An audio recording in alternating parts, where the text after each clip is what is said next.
اینجا چی کار میکنی؟ دیدی؟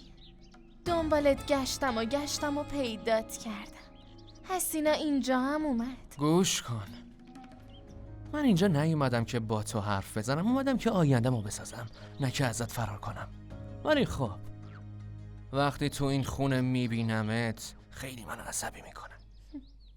یا این مردم خیلی شریفن، یا تو با اون حرفای چرب و نرمت اینا رو هم جادو کردی.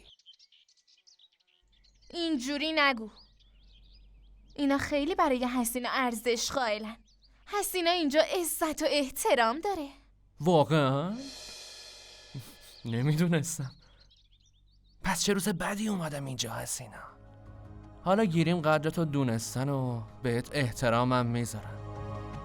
خب حالا یه سوال، تو این خونه چی کار میکنی؟ ای وای، به شما چه مربوطه؟ بیگم صاحبه گفته که این چیزا به اون مربوطه و به پادوهای خونه ربطی نداره. پس به پادویی مثل من مربوط نیست، درسته؟